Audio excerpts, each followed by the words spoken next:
കടലിന്റെ തീരത്ത് ഭാഗം 49. കല്യാണം കഴിഞ്ഞ് കണ്ടുപിടിച്ച എന്താണെന്ന് കരുതി കാണും. പിന്നെ സുധി ഇപ്പോഴേ അങ്ങോട്ടാണല്ലോ, അതുകൊണ്ട് അവനെ പറ്റിച്ച് എന്തെങ്കിലും പറഞ്ഞ് നിൽക്കാമെന്ന് കരുതി കാണും. അങ്ങനെ വല്ലതും ആണെങ്കിൽ മാധവിയുടെ തനി സ്വഭാവം കാണും.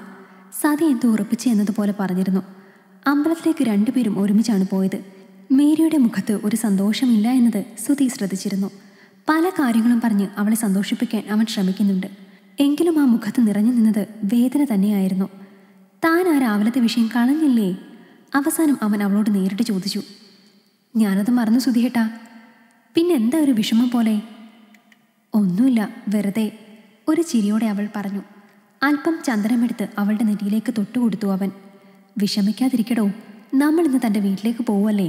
തൽക്കാലം അത് മാത്രം ചിന്തിക്കൂ. ഇന്നലെ അമ്മയും അനിയത്തിമാരും ഒന്നും കണ്ടില്ലല്ലോ, ഇനിയിപ്പോൾ അവരെയൊക്കെ കാണാമല്ലോ. അവരെ വിഷമിപ്പിക്കേണ്ട എന്ന് കരുതി അവളൊന്ന് പുഞ്ചിരിച്ചിരുന്നു. തിരികെ വീട്ടിലേക്ക് പോകാതെ അമ്മാവൻ്റെ വീട്ടിലേക്കാണ് സുധി കയറിയിരുന്നത്. രാവിലെ പ്രാതൽ കഴിക്കാമെന്ന് അമ്മാവൻ നിർബന്ധിച്ചു. പിന്നെ അവിടെ നിന്നായിരുന്നു പ്രാതൽ കഴിച്ചതും. വലിയ സന്തോഷത്തോടെ തന്നെ അമ്മാവനും അമ്മായിയും സുധിയെയും മീരയും വരവേറ്റു. മീരയുടെ മുറുകി നിന്ന മനസ്സിന് ഒരയവ് കിട്ടിയിരുന്നു. അമ്മായി സുധിയുടെ കുട്ടിക്കാലത്തെ കുസൃതികളെക്കുറിച്ചും സുധിയുടെ കഷ്ടപ്പാടുകളെക്കുറിച്ചും ഒക്കെ അടുക്കളയിൽ നിന്ന് മീരയോട് പറഞ്ഞു കൊടുക്കുന്നുണ്ടായിരുന്നു. അമ്മായിയുടെ വിവരണത്തിൽ നിന്നും സുധി എത്രത്തോളം കഷ്ടപ്പാടുകൾ അനുഭവിച്ചിട്ടുണ്ട് എന്നും എത്രയോ ചെറുപ്പത്തിലെ പ്രവാസം സ്വീകരിച്ചവനാണ് എന്നും മീര മനസ്സിലാക്കി. അവനെക്കുറിച്ചുള്ള കൂടുതൽ അറിവുകൾ അവൾക്ക് അവനോടുള്ള ഇഷ്ടം ഇരട്ടിക്കുന്നതായിരുന്നു. സുധിയുടെ അച്ഛൻ, അതായത് സതിയുടെ ഭർത്താവ്, കുടുംബം നോക്കാൻ പൊതുവെ പുറകോട്ടായിരുന്നു. പിന്നെ കുടിയുടെ കാര്യം പറയണ്ട. കുട്ടിക്കാലത്ത് തന്നെ സുധി ഒരുപാട് ബുദ്ധിമുട്ടുകൾ സഹിച്ചിട്ടുണ്ട് മോളെ. അവൻ 9ാം ക്ലാസ്സിൽ പഠിക്കുന്ന സമയത്ത് പത്രം വിൽക്കാൻ പോവുമായിരുന്നു. ആ സമയം തൊട്ടുണ്ട് ചെറിയ സമ്പാദ്യമൊക്കെ. അച്ഛനുണ്ടെങ്കിലും സുധി തന്നെയാണ് വീട്ടിലെ കാര്യങ്ങളൊക്കെ നോക്കിയിരുന്നത്. സുധി 10ാം ക്ലാസ്സിൽ പഠിക്കുമ്പോൾ അച്ഛൻ മരിക്കുന്നു. പിന്നീട് വല്ലാത്ത ബുദ്ധിമുട്ടിലായി. +2 പഠിക്കുന്ന സമയത്ത് രാത്രിയിൽ കൂട്ടുകാരൻ്റെ ഓട്ടോ എടുത്തുകൊണ്ട് സ്റ്റാൻഡിൽ പോകും. അവിടെ പോയി ഓട്ടോ ഓടിച്ച് കിട്ടുന്ന പൈസ ഒരു കുടുക്കയിലാക്കിയിടും. ആ കുടുക്കയിലെ പൈസ കൊണ്ടാണ് സുഗന്ധിയെ പഠിപ്പിച്ചത്. തെറ്റില്ലാത്ത രീതിയിൽ അവളെ പഠിപ്പിച്ചു. അവനെ കൊണ്ട് പറ്റുന്നത് അന്ന് ലാബ് ടെക്നീഷ്യൻ ആവാൻ പഠിപ്പിക്കാനായിരുന്നു. +2 കഴിഞ്ഞ് 2 വർഷത്തെ കോഴ്സിന് വിട്ടു. അവൾക്ക് ജോലി ആവുകയും ചെയ്തു. അത് കഴിഞ്ഞ് ശ്രീജിത്തിനെ ഡിഗ്രിക്ക് വിടാനും എല്ലാത്തിനും കാശ് മുടക്കിയത് സുധി തന്നെയാണ്. പിന്നെ ശ്രീജിത്ത് ഡിഗ്രി ആദ്യ വർഷം പഠിച്ചുകൊണ്ടിരിക്കുന്ന സമയത്താണ് സുധി ഗൾഫിലേക്ക് പോകുന്നത്. അന്നത്തെ സമയത്ത് 12,000 രൂപയ്ക്കാണ് അവരിവിടുന്ന് കയറി പോകുന്നത്. പിന്നെ അവിടെ ചെന്ന് ഓവർ ടൈമും ജോലിയും ഒക്കെ ചെയ്ത് ഈ പിള്ളേരെ എല്ലാം പഠിപ്പിച്ചതും വീടൊക്കെ ഒന്ന് ശരിയാക്കി പണിതതും സുഗന്ധിയുടെ കല്യാണം നടത്തി കൊടുത്തതും ഒക്കെ സുധിയാണ്. സുഗന്ധിയുടെ കല്യാണത്തിന് നല്ല സ്ത്രീധനം കൊടുത്തിരുന്നു. അവർ ചോദിച്ചത് ഭയങ്കര തുകയായിരുന്നു. പിന്നെ അന്ന് സതി നോക്കിയത് ചെക്കൻ ട്രാൻസ്പോർട്ട് ബസ്സിലെ ഡ്രൈവറാണ്. സർക്കാർ ജോലി ഉണ്ടല്ലോ എന്നതാണ്. അതുകൊണ്ട് അവർ ചോദിച്ചതിലും തെറ്റൊന്നും ഉണ്ടായിരുന്നില്ല.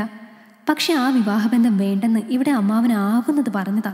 പക്ഷെ ചെക്കൻ സർക്കാർ ജോലിക്കാരനാണെന്ന് അറിഞ്ഞപ്പോൾ മുതൽ സതിക്ക് അത് തന്നെ മതി. ഇത് സുധിയെ കൊണ്ട് കൂട്ടിയാൽ കൂടില്ലെന്നുള്ള ഉറപ്പുള്ളതുകൊണ്ടാ അമ്മാവൻ പിന്നെ അത് വേണ്ടെന്ന് പറഞ്ഞത്. അവസാനം എന്തായി? പണവും സ്വർണവും സ്ഥലവും ഒക്കെ ചോദിച്ചു. പിന്നെ അമ്മാവൻ ഇടപെട്ട് സ്ഥലം വേണ്ടെന്നുള്ള തീരുമാനത്തിലാക്കിയതാ. സുധി ആരുടെയൊക്കെ കയ്യിൽ നിന്ന് പണം കടം വാങ്ങിയാണ് സ്ത്രീധനം കൊടുത്തത്. അമ്മായിൽ നിന്നും സുധിയെക്കുറിച്ച് കൂടുതൽ അറിയുന്തോറും അവൾക്ക് അവനോട് ബഹുമാനവും സ്നേഹവും ഒക്കെ വർദ്ധിച്ചു വന്നു. കുട്ടിയെ കണ്ടില്ലായിരുന്നെങ്കിൽ ചിലപ്പോൾ ഈ വട്ടവും സുധി കല്യാണം കഴിക്കില്ലായിരുന്നു.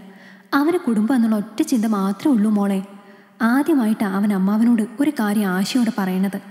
അത് നിന്റെ കാര്യമായിരുന്നു. അമ്മാവൻ എന്നോട് പറഞ്ഞു, ഒരുപാട് വട്ടം പറഞ്ഞു അത്രേ മോളെ തന്നെ കല്യാണം കഴിക്കണമെന്ന്. അതുകൊണ്ട് നിങ്ങളുടെ വീട്ടുകാർ 1 വർഷം കാത്തിരിക്കണമെന്ന് പറഞ്ഞിട്ടും സുധി അത് സമ്മതിച്ചത്. അമ്മായിൽ നിന്നും തന്നോടുള്ള അവൻ്റെ മനസ്സിലെ സ്ഥാനം കൂടി അവൾക്ക് മനസ്സിലാക്കാൻ സാധിച്ചു. സന്തോഷവും വേദനയും ഒക്കെ ഒരു നിമിഷം അവളിൽ നിറഞ്ഞു.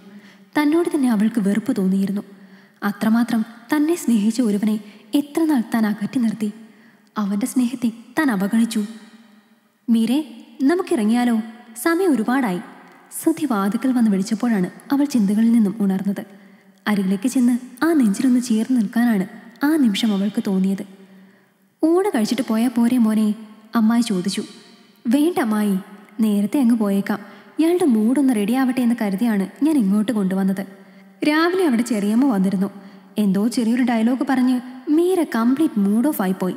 സുധി പറഞ്ഞു. ആണോ മോളെ? അവരൊന്നും പറയുന്നത് കേട്ട് കാര്യമാക്കണ്ട. ചെറിയമ്മ അങ്ങനെ ഒരു കൂട്ടത്തിലാ. ഒരേ കാര്യത്തിലും നല്ലത് പറയില്ല. അവരെയൊന്നും നമുക്ക് ശരിയാക്കാൻ പറ്റില്ലല്ലോ. എന്തെങ്കിലും കേൾക്കുക, മിണ്ടാതിരിക്കുക, അത്രേ ഉള്ളൂ. അമ്മായി വാത്സല്യത്തോടെ മീരയുടെ മുടിയിൽ തലോടി പറഞ്ഞു. എങ്കിൽ പിന്നെ ഞങ്ങൾ ഇറങ്ങട്ടെ? അമ്മയുടെ മുഖത്തേക്ക് നോക്കി സുധി പറഞ്ഞു. അവർ ചെറുചിരിയോടെ തലയാട്ടി. തിരികെയുള്ള യാത്രയിൽ മുഴുവൻ സുധിയെക്കുറിച്ച് തന്നെയായിരുന്നു മീരയുടെ ചിന്ത. വിനോദിന്റെ കാറിലാണ് രണ്ടുപേരും യാത്ര തിരിച്ചത്. ശ്രീലക്ഷ്മിയെ വിളിച്ച് നൂറനാട്ടേക്ക് പോവുകയാണ് എന്ന് സുധി പറഞ്ഞിരുന്നു. അതറിഞ്ഞതും സതിക്ക് ദേഷ്യം കയറി. തങ്ങളോടൊരു വാക്ക് പറയാതെ അമ്പലത്തിൽ നിന്നും നേരെ സുധി പോയത് സതിയെ ചൊടിപ്പിച്ചിരുന്നു. അങ്ങോട്ടുള്ള യാത്രയിൽ മുഴുവൻ മേരിയുടെ ചിന്തകളിൽ നിറഞ്ഞു നിന്നത് സുധി മാത്രമായിരുന്നു. താൻ എന്താണോ ആലോചിക്കുന്നത്? ഡ്രൈവിങ്ങിൽ ശ്രദ്ധ കേന്ദ്രീകരിച്ചുകൊണ്ട് സുധി ചോദിച്ചു. സുധിയേട്ടനെക്കുറിച്ച് അമ്മായി കുറേ കാര്യങ്ങൾ പറഞ്ഞു. ഞാൻ അതൊക്കെ ആലോചിക്കുകയായിരുന്നു. കുട്ടിക്കാലത്ത് ഒരുപാട് കഷ്ടപ്പെട്ടിട്ടുണ്ട് എന്നൊക്കെ. കഷ്ടപ്പെടാതെ ആർക്കെങ്കിലും ജീവിക്കാൻ പറ്റുമോ? കഷ്ടപ്പെട്ട് ജീവിക്കുമ്പോൾ ആണ് അതിൻ്റെ ഒരു സന്തോഷം കിട്ടുന്നത്. അതൊന്നും ഒരു വലിയ കാര്യമായിട്ട് ഞാൻ കണ്ടിട്ടില്ല. ഒരു ജ്വല്ലറിയുടെ മുൻപിൽ അവൻ വണ്ടി നിർത്തിയപ്പോൾ മനസ്സിലാവാതെ മീര അവൻ്റെ മുഖത്തേക്ക് നോക്കി. താനിറങ്ങ്. കാറിൻ്റെ ഡ്രോയർ തുറന്ന് അതിൽ നിന്നും ഒരു ജുവൽ ബോക്സ് കൂടി അവൻ എടുത്തു. എന്താണ് കാര്യമെന്ന് മനസ്സിലാവാതെ മീര അവൻ്റെ മുഖത്തേക്ക് നോക്കി. ഇറങ്ങടോ. വീണ്ടും നോക്കുന്നവളുടെ മുഖത്തേക്ക് നോക്കി സുധി പറഞ്ഞു. രണ്ടുപേരും കൂടി ജ്വല്ലറിയുടെ അകത്തേക്ക് കയറി. എന്താ സർ വേണ്ടത്? സെയിൽസിൽ നിന്നിരുന്ന ഒരു പയ്യൻ സുധിയുടെ അരികിലേക്ക് വന്നുകൊണ്ട് ചോദിച്ചു. കുറച്ച് ഗോൾഡ് മാറാനാണ്, അവൻ പറഞ്ഞു. അതിനെന്താ സർ, വരൂ. അയാൾ രണ്ടുപേരെയും വിളിച്ചുകൊണ്ട് നടന്നു. ആ വളകളെല്ലാം ഒരുക്കേ, അവൻ മീരയോടായി പറഞ്ഞു. അത്ഭുതത്തോടെ അവൾ അവൻ്റെ മുഖത്തേക്ക് നോക്കി. പക്ഷെ അവനോട് മറത്തൊന്നും പറയാതെ തന്നെ തൻ്റെ കയ്യിൽ കിടന്നിരുന്ന 4 വളകൾ ഊരി അവൾ അവന് നീട്ടി. ഇത് മാറാനാണ്. സെയിൽസ്മാൻ്റെ കയ്യിലേക്ക് സുധി വളകൾ കൊടുത്തു.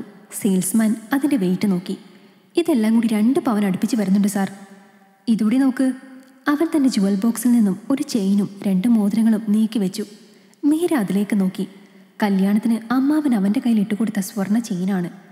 അവൻ്റെ കയ്യിൽ കിടക്കുന്നത് ഒരു സിൽവറിൻ്റെ ചെയിനാണ്. മറ്റ് 2 മോതിരങ്ങൾ ആരൊക്കെയോ സുഹൃത്തുക്കൾ നൽകിയ സമ്മാനമാണെന്ന് അവൾക്ക് തോന്നിയിരുന്നു. ഇത് രണ്ടും കൂടി 1.5 പവനുണ്ട് സാർ. എങ്കിൽ 2.5 പവൻ വരുന്ന 2 വള വീതം വേണം. ശരി സാർ. തനിക്കിഷ്ടപ്പെട്ട ഏതെങ്കിലും ഫാഷൻ നോക്കി എടുത്തോ. 2.5 പവൻ വരുന്ന 2 വള.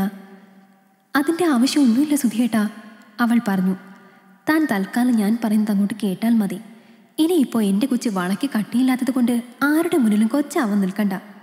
ഏറെ സ്നേഹത്തോടെ അവനത് പറഞ്ഞപ്പോൾ അവൻ്റെ മുഖത്തേക്ക് നോക്കി അവളുടെ മിഴികൾ ഈറനണിഞ്ഞിരുന്നു. ഈ കഥ നിങ്ങൾക്കിഷ്ടമായെങ്കിൽ ലൈക്ക് ചെയ്യൂ. നിങ്ങളുടെ അഭിപ്രായങ്ങൾ കമന്റായി രേഖപ്പെടുത്തൂ. കൂടുതൽ കഥകൾ കേൾക്കാൻ ഈ ചാനൽ സബ്സ്ക്രൈബ് ചെയ്യൂ.